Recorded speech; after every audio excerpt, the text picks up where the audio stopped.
మన ఆరాధన తలంపులకు సహాయకరంగా మత్తయి సువార్త 8వ అధ్యాయం 20వ వచనం. మత్తయి సువార్త 8వ అధ్యాయం 20వ వచనం. అందుకు యేసు నక్కలకు బొరియలను ఆకాశ పక్షులకును నివాసములను కలవు గాని మనుష్య కుమారునికి తలవాల్చుకొనుటకైనను స్థలము లేదని అతనితో చెప్పాను. మత్తయి సువార్త 20వ అధ్యాయం 28వ వచనం. 28వ వచనం. అలాగే మనుష్య కుమారుడు పరిచారము చేయించుకొనుటకు రాలేదు గాని పరిచారము చేయుటకును అనేకులకు ప్రతిగా విమోచన క్రయధనముగా తన ప్రాణమునిచ్చుటకును వచ్చేనని చెప్పాను.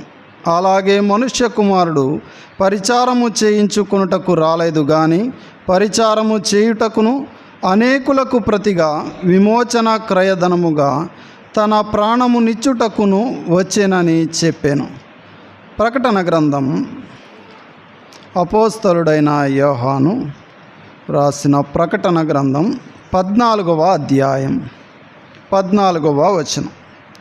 14వ అధ్యాయం 14వ వచనం. మరియు నేను చూడగా ఇదిగో తెల్లని మేఘము కనబడెను. మనుష్య కుమారుని పోలిన ఒకడు ఆ మేఘము మీద ఆసీనుడై ఉండెను. ఆయన శిరస్సు మీద సువర్ణ కిరీటమును చేతిలో వాడిగల కొడవలియు ఉండెను. చదవబడిన లేఖన భాగాలు మన ఆరాధన తలంపులకు సహాయకరంగా ఉండునుగాక. చదవబడిన లేఖన భాగాల్లో మత్తయి సువార్త 8వ అధ్యాయం 20వ వచనంలో ఆయన మనుష్య కుమారుడుగా మనకు కనబడుతూ ఉన్నాడు. ఈ మనుష్య కుమారుడు ఆయన పరలోకంలో తండ్రి యొద్ద ఏక కుమారునిగా ఈ సృష్టి అంతటిలో ఈ సృష్టిని నిర్మించుటలో ప్రధాన శిల్పిగా ఉన్న ఆ ప్రభువు మనుష్య కుమారుడుగా ఇక్కడ మనకు కనబడుతూ ఉన్నాడు. అదే 20వ అధ్యాయంలో మత్తయి సువార్త 20వ అధ్యాయంలో ఆయన మన కోసం ప్రాణం పెట్టబోతున్న మనుష్య కుమారునిగా కనబడుతున్నట్లు మనం చూస్తూ ఉన్నాం. 20వ అధ్యాయం 28వ వచనంలో ఆయన పరిచారం చేయించుకొనుటకు రాలేదు గాని పరిచారము చేయుటకు అనేకులకు ప్రతిగా విమోచన క్రయధనముగా తన ప్రాణమునిచ్చుటకు వచ్చేనని చెప్పాను. ఈ మనుష్య కుమారుడు ఎందుకు వచ్చాడో ఆయన తెలియజేస్తూ ఉన్నాడు. ఆయన పరిచారం చేయించుకొనుటకు రాలేదు కానీ పరిచారము చేయడానికి అనేకులకు ప్రతిగా విమోచన క్రయధనముగా తన ప్రాణమునిచ్చుటకు వచ్చేనని చెప్పాను. ఆఖరిసారిగా బైబిల్ గ్రంథంలో ఆఖరిసారిగా మనుష్య కుమారుడని ఆఖరిసారిగా ఆయన మనకు కనబడుతూ ఉన్నాడు. ప్రకటన గ్రంథం 14వ అధ్యాయం 14వ వచనంలో ఆయన మనుష్య కుమారుడిగా ఆఖరిసారిగా ఈ గ్రంథంలో మనకు కనబడుతూ ఉన్నాడు. చూడండి 14వ అధ్యాయం 14వ వచనం. మరియు నేను చూడగా ఇదిగో తెల్లని మేఘము కనబడెను. మనుష్య కుమారుని పోలిన ఒకడు ఆ మేఘము మీద ఆసీనుడై ఉండెను. ఆయన శిరస్సు మీద సువర్ణ కిరీటమును చేతిలో వాడిగల కొడవలియు ఉండెను. మొదటగా మనకు కనిపించిన ఆ మనుష్య కుమారుడు ఈ భూలోకానికి అరుదించాడు. రక్త మాంసములు గలవాడుగా ఈ భూలోకానికి అరుదించాడు. ఆయన మనుష్య కుమారునిగా ఈ భూలోకానికి అరుదించాడు. ఆయన తలవాల్చుకున్నటకైనను స్థలము లేక ఆకాశ పక్షులకు గూళ్ళున్నాయి, నక్కలకు బొరియలున్నాయి, కానీ మనుష్య కుమారునికి తలవాల్చుకొనుటకైనను స్థలము లేని మనుష్య కుమారునిగా మనకు కనబడుతూ ఉన్నాడు.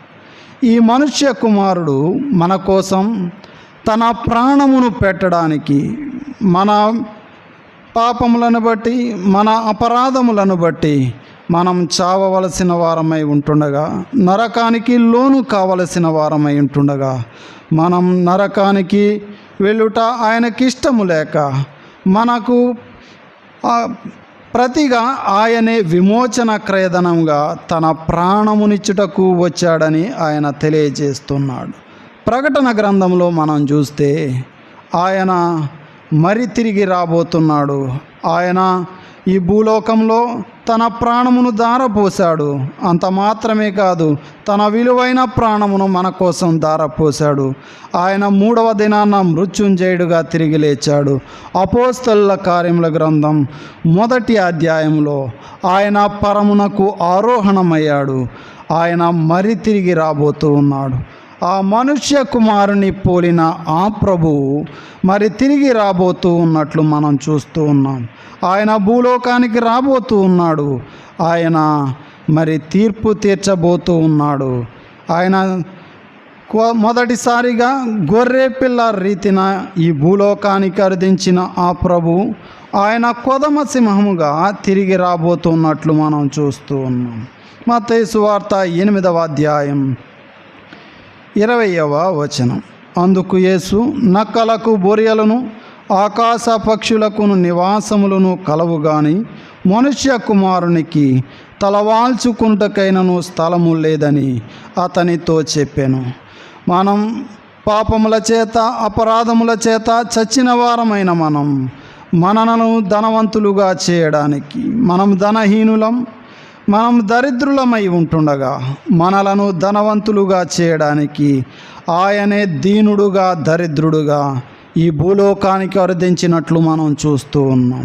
తండ్రి యొద్ద ఏక కుమారునిగా తండ్రి యొద్ద ఆనందిస్తున్న ఆ ప్రభు, మహిమ శరీరము కలిగిన ఆ ప్రభు, పరలోకంలో ఆనందిస్తున్న ఆ ప్రభు మానవాళిమైన మన కోసం, మనుష్యులమైన మన కోసం ఆయన మనుష్య కుమారునిగా ఈ భూలోకానికి అరుదించినట్లు మనం చూస్తూ ఉన్నాం. మన పాపముల నుండి మనలను విడిపించడానికి, మన శాపముల నుండి మనలను విడిపించడానికి, మన దోష శిక్ష నుండి మనలను విడిపించడానికి, మనం పాతాళానికి లోను కావలసిన వారమై ఉంటుండగా పాతాళపు వశము నుండి మనలను విడిపించడానికి, అంత మాత్రమే కాదు, ఈ లోకాధికారి క్రింద, సాతాను క్రింద మనం ఉంటుండగా ఆయన మనలను విడిపించడానికి ఆయన రక్త మాంసములు ధరించుకున్నట్లు మనం చూస్తూ ఉన్నాం. ఆయన మనుష్య కుమారునిగా ఆ రక్త మాంసములు ధరించుకొని ఈ భూలోకానికి అరుదించినట్లు మనం చూస్తూ ఉన్నాం. ఆయన ఈ భూలోకానికి అరుదించాడు. ఈ భూలోకానికి అరుదించి మనవలే ఆయన దప్పిగొన్నాడు, మనవలే ఆయన నిద్రగొన్నాడు, మనవలే ఆయన ఆకలిగొనినట్లు మనం చూస్తూ ఉన్నాం. ఈ భూలోకంలో ఆయన సంచరిస్తూ ఉంటుండగా ఆయన పేదవారి ఇంట్లో జన్మించినట్లు మనం చూస్తూ ఉన్నాం.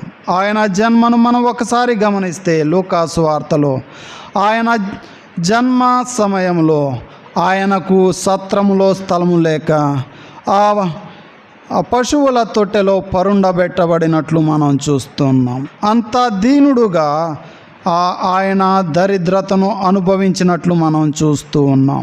ఎందుకు ఆయన మన కోసం దరిద్రతను అనుభవించాడు? మన పట్ల ఆయనకున్న గొప్ప ప్రేమను వెల్లడిపరుస్తూ ఉన్నాడు. ఆ ప్రేమను బట్టి మనం ఆయన్ను స్తుతించబద్దులమై ఉన్నాం, ఆయన్ను మనం ఆరాధించబద్దులమై ఉన్నాం. ఆయన ఐశ్వర్యవంతుడు, ఆయన మన పట్ల దీనుడుగా దరిద్రుడుగా చేయబడ్డాడు. 1000 కొండల మీది పశువులన్నీ, పశు పక్షాదులన్నీ ఆయన వశమై ఉంటుండగా ఆయన ఈ భూలోకంలో దరిద్రునిగా జీవించినట్లు మనం చూస్తూ ఉన్నాం. తలవాల్చుకుంటకైనను స్థలము లేనట్లు మనం చూస్తూ ఉన్నాం. ఆకాశ పక్షులకు నివాసములున్నాయి, నక్కలకు బొరియలున్నాయి, కానీ ఆయనకు స్థలము, ఆ తలవాల్చుకొనుటకైనను స్థలము లేనట్లు మనం చూస్తూ ఉన్నాం. ఆయన ఉదయమంతా సువార్తను ప్రకటించాడు, రాత్రంతా అరణ్యంలో ఆయన ప్రార్థన చేసినట్లు మనం చూస్తూ ఉన్నాం. మనకు మాదిరి ఉంచిన ప్రభువు, మనలను విమోచించిన ప్రభువు, మనలను పాప శాపముల నుండి విమోచించిన ఆ ప్రభువును మనం ఎంతైనా ఆరాధించబద్దులమై ఉన్నాం. ఆయన తెలియజేస్తూ ఉన్నాడు కదా, ఆయన మనుష్య కుమారునిగా ఈ భూలోకానికి అరుదించినట్లు మనం చూస్తూ ఉన్నాం. మన ప్రపంచ మానవాళి నిమిత్తం ఆయన మనుష్య కుమారునిగా ఈ భూలోకానికి అరుదించినట్లు మనం చూస్తూ ఉన్నాం. 20వ అధ్యాయం మత్తయి సువార్త 20వ అధ్యాయం 28వ వచనం. అలాగే మనుష్య కుమారుడు పరిచారము చేయించుకొనుటకు రాలేదు గాని ఆయన ఐశ్వర్యవంతుడు, ఆయన గొప్పవాడు, ఆకాశ మహాకాశములు పట్టజాలనివాడు, ఆయన దైవ స్వరూపి, ఆయన దేవుడై ఉంటుండగా ఆయన ఈ భూలోకానికి తన్ను తాను తగ్గించుకొని ఆయన పరిచారము చేసినట్లు మనం చూస్తూ ఉన్నాం. ఈ లోకంలో ఆయన రక్త మాంసములు గలవాడుగా ఈ భూలోకానికి అరుదించి, మనుష్య కుమారునిగా ఈ భూలోకానికి అరుదించి ఆయన పరిచారము చేసినట్లు మనం చూస్తూ ఉన్నాం. ఆయన పరిచారము చేయించుకొనుటకు రాలేదు కానీ ఆయన పరిచారము చేసినట్లు మనం చూస్తూ ఉన్నాం. ఆయన అప్పగింపబడబోవు ముందు రాత్రి ఆయన ఆ మేడ గదిలో తన నడుముకు తువాలు కట్టుకొని శిష్యులందరి పాదములు కడిగి ఆ తువాలుతో వారి పాదములు తుడిచినట్లు మనం చూస్తూ ఉన్నాం. ఈ విధంగా మీరు కూడా మీలో గొప్పవాడైనటువంటి వాడు ఈ విధంగా పరిచారము చేయువాడై ఉండాలని తన శిష్యులకు తెలియజేసినట్లు మనం చూస్తూ ఉన్నాం. ఆయన పరిచారము చేయించుకొనుటకు రాలేదు కానీ ఆయన పరిచారము చేసినట్లు మనం చూస్తూ ఉన్నాం. ఆయన పరిచారకుడుగా ఈ భూలోకంలో జీవించినట్లు మనం చూస్తూ ఉన్నాం. ఆయన జన్మ గొప్పది. ఆయన జన్మలో యోసేపు మరియలకు జన్మించినప్పుడు వారి తండ్రికి అనగా యోసేపుకు వడ్రంగి పనిలో సహాయం చేసినట్లు మనం చూస్తూ ఉన్నాం. ఆయన పరిచారము చేయడానికి అనగా తండ్రి పరిచారమునకు సువార్త ప్రకటనకు రాకముందు 30 సంవత్సరముల వరకు ఆయన తల్లిదండ్రులకు విధేయుడుగా ఈ భూలోకంలో తల్లిదండ్రులకు విధేయుడుగా వారికి పరిచారము చేసినట్లు మనం చూస్తూ ఉన్నాం. ఆయన పరిచారకుడుగా ఈ భూలోకానికి అరుదించినట్లు మనం చూస్తూ ఉన్నాం. అంత మాత్రమే కాదు, ఆయన పరిచారము చేయించుకొనుటకు రాలేదు కానీ పరిచారము చేయుటకును అనేకులకు ప్రతిగా విమోచన క్రయధనముగా తన ప్రాణమునిచ్చుటకును వచ్చెనని చెప్పాను. ఆయన పరిచారము చేయుట మాత్రమే కాదు, ఆయన తన ప్రాణమును ఈ మానవాళివైన మన కోసం విమోచన క్రయధనముగా తన ప్రాణమునిచ్చుటకు వచ్చానని చెప్పాను. ఆయన తన ప్రాణమును పెట్టడానికి ఈ భూలోకానికి అరుదించినట్లు మనం చూస్తూ ఉన్నాం. మనం నరకానికి లోను కావలసిన వారం, మనం ఈ లోకాధికారి క్రింద ఉంటుండగా తండ్రికిని మనకును ఎడము ఉంటుండగా ఆ ఎడమును తీసివేసి మనం దేవాలయమునకు వెలుపల ఉండవలసిన వారమై ఉంటుండగా, మనం గవిని వెలుపల ఉండవలసిన వారమై ఉంటుండగా ఆ ప్రభువు మన కోసం తన ప్రాణమును విమోచన క్రయధనముగా ఇచ్చుటకు వచ్చేనని చెప్పాను. ఆయన ఈ భూలోకానికి అరుదించాడు. భూలోకానికి అరుదించి 30 సంవత్సరములు తల్లిదండ్రులకు విధేయుడుగా జీవించాడు. 3.5 సంవత్సరములు రాజ్య సువార్తను ప్రకటించిన అనంతరం ఆయన ప్రపంచ మానవాళి నిమిత్తం తన ప్రాణము పెట్టుటకు ఆయన పూనుకున్నట్లు మనం చూస్తూ ఉన్నాం. ఆయన మన పాపములను మన శాపములను ఆయనపై వేసుకున్నాడు. ఆయన గొర్రె పిల్లగా ఆ రాణువ వారి ముందు తల వంచినట్లు మనం చూస్తూ ఉన్నాం. మన పాపముల నిమిత్తం, మన అపరాధముల నిమిత్తం, మన శాపముల నిమిత్తం, కాళ్ళతో మనం చేసిన పాపముల నిమిత్తం, మన చేతులతో మనం చేసిన పాపముల నిమిత్తం, మన తలతో తలంచిన ఆ చెడు తలంపుల నిమిత్తం ఆయన ఆ రాణువ వారి ఎదుట అనగా ఆ రోమా సైనికుల ఎదుట మన నిమిత్తం అవమానింపబడ్డాడు. ఆయన హింసింపబడ్డాడు. ఆయన మన నిమిత్తం తన ప్రాణమును ధారపోయడానికి పూనుకున్నట్లు మనం చూస్తూ ఉన్నాం. ఆయన రాళ్ళు పరిచిన స్థలంలో అన్యాయపు తీర్పును సహించినట్లు మనం చూస్తూ ఉన్నాం. ఆ గబ్బత అనే ఆ ప్రదేశంలో, ఆ రాళ్ళు పరిచిన స్థలంలో ఆయన పాదములు రాళ్లకు తగులుతూ ఉంటుండగా, రక్తం వలవల కారుతూ ఉంటుండగా ఆయన మన కోసం సహించాడు. ఆ అన్యాయపు తీర్పును ఆయన సహించినట్లు మనం చూస్తూ ఉన్నాం. మనం పొందవలసిన అవమానమును మనకు ప్రతిగా ఆయనపై వేసుకొని ఆయనే మనకు ప్రతిగా ఆ అవమానాన్ని పొందినట్లు మనం చూస్తూ ఉన్నాం. వారు అన్యాయపు తీర్పు ఆయనపై వేస్తూ ఉంటుండగా ఆయన సహించాడు. ఆయన తలపై ముసుగు వేసి ఎవరి గురుదరో ప్రవచింపమని వారు హేళన చేస్తూ ఉంటుండగా ఆయన సహించినట్లు మనం చూస్తూ ఉన్నాం. ఆయన గడ్డపు వెంట్రుకలు ఒకటి ఒకటిగా పెరుగుతూ ఉంటుండగా, ఆయన ముఖముపై ఉమ్మి వేస్తూ ఉంటుండగా ఆయన మన కోసం సహించినట్లు మనం చూస్తూ ఉన్నాం. మన కోసం మనకు ప్రతిగా ఆయనే ఆ శిక్షను, ఆ అవమానమును ఆయన భరించినట్లు మనం చూస్తూ ఉన్నాం. ఈ మనుష్య కుమారుడు పరిచారము చేయించుకుంటకు రాలేదు కానీ ఆయన పరిచారం జరిగించాడు. అంత మాత్రమే కాదు, అనేకులకు ప్రతిగా, అనగా ఈ లోకములో ఉన్న ప్రతి ఒక్కరి కోసం వారి ప్రాణ విమోచన క్రయధనముగా, అనగా మన ప్రాణ విమోచన క్రయధనముగా తన ప్రాణమును పెట్టినట్లు మనం చూస్తూ ఉన్నాం. ఆయన మన కోసమును తన ప్రాణమును ధారపోశాడు. ఆయన నిండు యవ్వన కాలంలో ఆ శిలువలో మన కోసం తన ప్రాణమును ధారపోశాడు. ఆ రాణువ వారు నాగటి చాళ్ల వలె ఆయన వీపును దున్నుతూ ఉంటుండగా ఆయన మన కోసం సహించాడు. ఆయన హింసను భరించి ఆయన వీపుపై మనం మోయవలసిన ఆ శిలువను ఆయనే తన వీపుపై వేసుకుని ఆ గొల్గొతా కొండను ఎక్కుతూ, ఆయన పడుతూ ఎక్కుతూ ఆ శిలువలో మన కోసం బలి అయినట్లు మనం చూస్తూ ఉన్నాం. ఆయన ఆ శిలువలో 3 గంటల సమయంలో తన ఆత్మను తండ్రికి అప్పగించినట్లు మనం చూస్తూ ఉన్నాం. దేవాలయపు తెర పైనుండి క్రిందకు అది 2గా చీల్చబడి ఉంటుండగా మనకు దేవాలయ ప్రవేశాన్ని అనుగ్రహించాడు. గవిని వెలుపట ఉండవలసిన వారం గవిని లోపడకు చేరడానికి ఆయన మనకు వీలు కల్పించాడు. అంత మాత్రమే కాదు, దేవాలయం వెలుపల ఉండవలసిన వారమైన మనం దేవాలయం లోపలను రావడానికి ఆయన మనకు కృప చూపించాడు. తండ్రికి మనకు ఎడము ఉంటుండగా ఆ ఎడమును ఆయన కొట్టివేశాడు.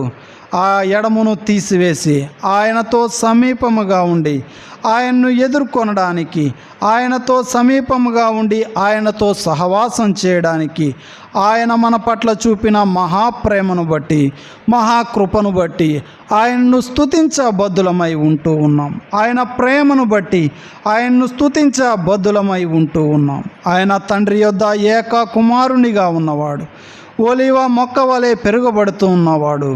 ఆయన వేవేల దూతల చేత, సెరూబులు కెరూబుల చేత నిత్యము పరిశుద్ధుడు పరిశుద్ధుడని పొగడబడుతున్న ఆ ప్రభువు అయోగ్యులమైన మనకు, అపాత్రులమైన మనకు, ఎందుకు వారమైన మన కొరకు ఆయన తన ప్రాణమును విమోచన క్రయధనముగా పెట్టుట ద్వారా మనకు కూడా తండ్రి, నాయన, ప్రభువా అని పిలవడానికి ఆయన చూపిన మహాకృపను బట్టి ఆయనను స్తుతించబద్దులమై ఉంటూ ఉన్నాం.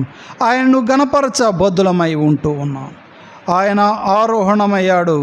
అపోస్తలుల కార్యముల గ్రంథం 1వ అధ్యాయంలో మనం గమనించినట్లయితే ఆయన ఆరోహణమయ్యాడు. నేను ఏ విధంగా అయితే ఆరోహణమయ్యానో అదేవిధంగా ఆ ఒలీవల కొండపై అడుగు పెడతానని ఆయన సెలవిచ్చాడు. ఆయన మరి తిరిగి రాబోతూ ఉన్నాడు. రక్షింపబడిన మనలను, విమోచింపబడిన మనలను ఆయన మరి తిరిగి తీసుకొని వెళ్ళబోతూ ఉన్నాడు. అయితే ఆ ప్రభువును గూర్చి ఆఖరిసారిగా అపోస్తలుడైన యోహాను తన గ్రంథంలో రాస్తూ ఉన్నాడు. ప్రకటన గ్రంథం 14వ అధ్యాయం 14వ వచనంలో మనం గమనించినట్లయితే, మరియు నేను చూడగా ఇదిగో తెల్లని మేఘము కనబడే, మనుష్య కుమారుని పోలిన ఒకడు ఆ మేఘము మీద ఆసీనుడై ఉండెను. ఈ మనుష్య కుమారుడు మరి తిరిగి రాబోతూ ఉన్నాడు. ఆయన మనలను విమోచించాడు. విమోచింపబడిన మనం, రక్షింపబడిన మనం ఆయనతో కూడా సదాకాలము ఉండడానికి ఆయన ఈ భూలోకానికి తీర్పు తీర్చబోతూ ఉన్నాడు. నమ్మని వారికి ఆయన తీర్పు తీర్చబోతూ ఉన్నాడు. సాతానుకు తీర్పు తీర్చబోతూ ఉన్నాడు. ఆయన తీర్పు తీర్చడానికి మరి తిరిగి రాబోతూ ఉన్నాడు. మనలను విమోచించడానికి, అనగా విమోచింపబడ్డాం, ఆయనతో కూడా సదాకాలము ఉండడానికి ఆయన మరి తిరిగి రాబోతూ ఉన్నాడు. ఈ మనుష్య కుమారునిగా ఉన్న ఆ ప్రభువును మనం ఎంతైనా ఆరాధించబద్దులమై ఉంటూ ఉన్నాం. ఆయన మన కోసం తన ప్రాణమును ధారబోశాడు. తన విలువైన ఆ పరిశుద్ధతను మన కోసం ఈ భూలోకానికి వరదించి ఈ పాపలోకములో పాపమంటకుండా మనం ఏ విధంగా జీవించాలో తన పరిశుద్ధతను కాపాడుకున్నట్లు మనం చూస్తూ ఉన్నాం. పాపలోకంలో పాప శరీరాకారముతో రక్తమాంసములు గలవాడుగా ఉన్న ఆ ప్రభువు, ఆ మనుష్య కుమారునిగా ఉన్న ఆ ప్రభువు, ఆయన ఆ పాపమును జయించినట్లు, పాపమంటకుండా ఉన్నట్లు మనం చూస్తూ ఉన్నాం. పరిశుద్ధతను కోల్పోకుండా, పాపమంటకుండా ఆయన జీవించినట్లు మనం చూస్తూ ఉన్నాం. ఆ పరిశుద్ధినిలో మనం నీతిమంతులుగా తీర్చబడ్డాం. నీతిమంతులుగా తీర్చబడిన మనం ఆ పరిశుద్ధుని యథార్థంగా ఆరాధించగలిగే కృపను, ఆయన్ను యథార్థంగా స్తుతించగలిగే కృపను ప్రభువు మనకు అనుగ్రహించునుగాక.